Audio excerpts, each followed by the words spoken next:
Hallelujah. 2 weeks ago, I got a call. I didn't see the number. It was a private number. And the person was talking so familiar. He said, "Oh, how are you doing?" I said, "I'm doing fine." He said, "How is everything? How is your family?" And all that. I was so familiar on the call. I said, "Why is your number on private?" He said, "It's your friend. I'm calling from London." I said, "Okay." I said, "What's your name? Because I can't recognize the voice." He said, I don't you know your friend that is in London?" I said, "Okay." I said, "Dio. But your voice does not sound like Dio." He said, "How many Dio do you know?" Then I knew that it was a scammer because I don't have any Dio in London. Immediately I had to cut the call. Many of us right now, because we use our smartphone, we are under attack. And this morning, in the next few minutes, I want to give us proactive actions that we can take to be able to stay safe online. Because I've gotten a number of calls in recent time. Some people, their WhatsApp have been hacked. Some people, some money has been stolen from their accounts. And one of the enablers of this thing is greed. So one of the things we're going to talk about, I'm going to give us some 10 things that we're going to look at this morning. Proactive measures that we can take to be able to stay safe online. There's a slide on the screen. And the first thing we are going to look at is this. Everybody, if you use a smartphone, one of the things that make your smartphone active is your email. So one of the first things you must protect is access to your email, and which is your password. Some of us use passwords that are too weak. Probably you use your name as your password. You use like that password 123 and all that. The first thing they will want to attack is your email, because if they gain access to your email, they can gain access to your accounts. So the first thing you want to always secure is your email. So if you know that your email is either maybe the day you were born, or probably where you live, or it is in your name and all that, this morning you have to change it. So password for your online account, secure them, write them, don't change your password and keep it in your phone. Write it somewhere and keep it away. Very important. If it's good, try as much as possible to remember it. Then 2, if you want to give out your phone as a gift, do a factory reset on it. Don't just say, "Oh, I want to give out the phone." Then you just give out the phone like that without resetting the phone. Reset your phone. There's always factory reset on the phone. When you factory reset your phone, it will come like a brand new phone. And so you can give it out. All your information by that time would have been erased from the phone. Now, this one, many of us are culprits of this. Many of us don't update our apps. As far as you bought a smartphone, smartphones, especially for those of us that use iPhones, iPhone is high maintenance. They use a lot of data. Buy data and update your phone. When you don't update your phone, what happens is that apps that are not updated, they become victims of online attacks. So it's very important. If you don't even update your WhatsApp for a long time, it can even log you out. And so it's very important that you always update your app, at least once in a week or once in 2 weeks. My own, I do it every day. I want to ensure that as much as possible, my apps are always up to date. 4, if the offer is too good to be true, it's likely a scam. Buy 4 gig for 1,000 naira. Or buy 10 gig of data for 500 naira. Very, very likely is a scam. The network provider, how much does he sell that 10 gig? So it's very important that, please, you are too fast. You are too fast there on the technical. It's very important that when you receive emails or somebody is advertising something, please check, always verify and ensure that you don't become a victim of scam. Because some of us are always, maybe something that you have been praying about, somebody just introduced it to you. And they know that, oh, okay, this person is likely interested. Greed, like I said earlier, is an enabler of scam. And we must be very careful. We must watch ourselves. There are many businesses right now that they don't have physical stores, all right? But they are doing their businesses online, and they are doing very well. But we must always do our due diligence to ensure that we are not victims of scam. Can we go to the next one? All right? Stop giving out your PIN, ATM PIN, or card number. There is a card, that number, 16 digits on the card. If anybody calls you and says, oh, we need to reset your account, we need the card number or your PIN, cut that call. No banker will ever call you for that. Very, very important. So please, for many of us that do internet banking, that make payments online, we can be victims of this. But please always ensure that you don't give out your PIN to anybody or your card number. Even for those that use internet banking, some scammers now design the internet, the banking websites to look like theirs. It's very also important to note that banks do not just change their interface. You won't wake up tomorrow and just go to a First Bank website, their homepage, and you just see that something else. No, it does not just change like that. They will even inform you ahead when they are doing an update on their website. So please, it's very important that we do due diligence when we're interacting online, because you buy things online. Now, always watch out for this, HTTPS. When you are using your browser or you are using your Chrome to browse and all that, many sites, even now, ordinary sites, right now, Google requires that you have HTTPS. That is a secure protocol on your website. Websites that don't have this are likely, very, very likely, can be leading to scam. And so we must be careful of them. HTTPS is for secure website access. All right? So if you see a website like this, it's also very likely that your cards can be safe. So very important. Watch out for this on your website, on your computer.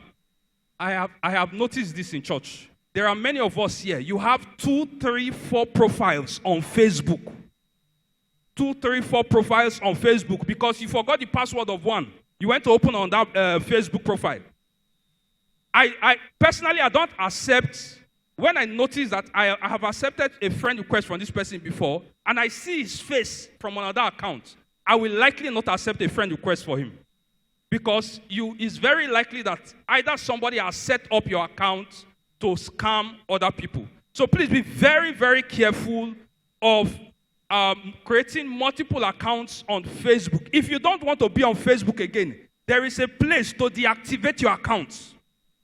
Are we together? Are we together? There is a place to deactivate your account. You say, I don't tire for this Facebook thing. There is a place to deactivate your account so that you are no more there. Please don't just leave floating accounts, because when they notice that this account is not active, they will target the account and take over the account, and people won't know. They will think you are the one. Meanwhile, you see on Facebook, you see people asking for money, see people providing links to buy this and buy that. Many of these things are scam. Please, can we move on? When signing up for anything online, don't use the same password that you use for your email. When signing up for anything online, so let's take, for example, you are signing up on Facebook, and they said, put in your email. You put in your email. You don't necessarily need to use the password that you use to access your email to also access Facebook. You can use a different password. Because many times some people say, oh, because they're asking for my email, I must also put in my email password. It's not necessary. You can use another password, because when you use your email password, especially if it's a fake site, they will pick that password and they will not use it to access your real email.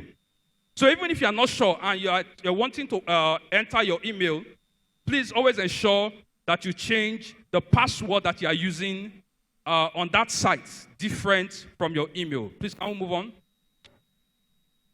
Then please have one major bank card you use for online purchases. One, at most two. Many of us have many ATM cards, but don't use all your ATM cards online. At least have one, at most two, that you use online. So if there's no money on that card, but you need to buy something online with your card, you can move money to that account and use that card. Don't use too many cards online. Because when you have too many cards online, it's also very likely you can be a victim of scam. Then if you lose your card, if you lose your ATM card, call your bank immediately. All banks in Nigeria have hotlines. All banks in Nigeria have hotlines that you can call immediately to block your card. Are we together? All right?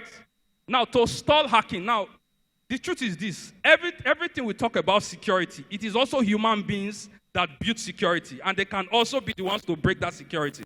We have had cases where bankers that are supposed to take care of your money are also the ones that are stealing your money. Okay, so it's very important that I will just talk about WhatsApp and Facebook because those are the two that are being hacked currently. In short, the speed of being hacked is so much. Well, I'm going to show you how to set up your two-step authentication. Two-step authentication ensures that it secures your Facebook or your WhatsApp, that even if somebody wants to hack into it, they will try to make many attempts, but they will not be able to succeed. That is one of the things you use to weaken. It's just like someone that comes to break down your door. He wants to steal from you. If the door is very strong, when he tries to break and break and break and he does not succeed, what will he do? He will go back. Okay, they will go and look for the next victim. Every scammer is looking for an easy prey, not one that is very tough. All right, so please move on. For WhatsApp, go to your settings. If you open your WhatsApp now, if you have your phone, if you open your WhatsApp now, you will see 3 dots at the right-hand side. If you click on it, you will see where the road settings. If you tap on settings, it will open the first screen there where you see accounts, chats, notifications, data, and storage usage. When you open that, you will open accounts. You tap on accounts. You will see 2-step verification. If your own is not enabled, very likely, very soon, you will be a victim of people taking over your account. And how does this happen? When you want to verify, when WhatsApp wants to verify, be sure that you are the one, they have 2 things they use. Or short, generally, just like our fingerprint is unique, that you can't have 2 emails that are the same. You can't have 2 phone numbers that are the same. So it's expected that the email is, you have access to it, your phone number is with you. So how they will verify is either they send a text to your phone number or they call that phone number. Please, when you are setting up, maybe someone says, oh, he called you, he said, they just sent, somebody will call you, and they will call you and give you a 6-digit PIN. Very likely the person wants to take over your WhatsApp. And if they take over your WhatsApp, every other person that is in that group will not know.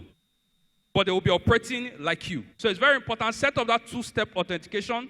You will see it, enable it. It will ask for your email. It will ask for a 6-digit PIN. So set up that too, so that you can always be secured at every point in time. So at any point in time, someone is trying to hack into your WhatsApp, they will always send a notification message to your phone number. But please, like I've said, don't give out PIN. Oh, someone will call you and they will call a PIN number. Don't give out PINs and all that to anybody. It is personal. Please, can we go to Facebook? The next one. Please, are we getting it this morning? All right, for Facebook, you can, on your phone, this is just a screenshot of a phone or Facebook app on the phone. You can go to, you see that 3 like hamburger on your Facebook. Every Facebook app will have it, like hamburger, at the right-hand side, the far right-hand side. You tap on it, you scroll down, you see settings and privacy. Settings and privacy. All right, when you tap on settings and privacy, it will open the other screen. Now, you have more options to set up on Facebook. For example, your 2-factor authentication. You're able to set that up. Please, very important, everybody sets that up. Then you can also set up 3 to 5 friends that Facebook can contact in case your Facebook account is hacked. Okay, so you can profile 3 to 5 friends on your account to ensure that, now please, know that all these things we are saying is also connected in a way, because if they gain access to so to say, to your Facebook account and all that, there are some details that are already there, for example, that they can take. If they gain access to your WhatsApp, in short, WhatsApp is worse. Because if people take charge of your WhatsApp, they can download previous messages that have been uploading before, download it to their phone. So if probably you sent something that was secured to somebody to download on that person's phone. So it's very important. Safety is a personal work, personal decision. And you must not wait for somebody to take charge for you. You must take charge for it by yourself. So please today, after church, you can set up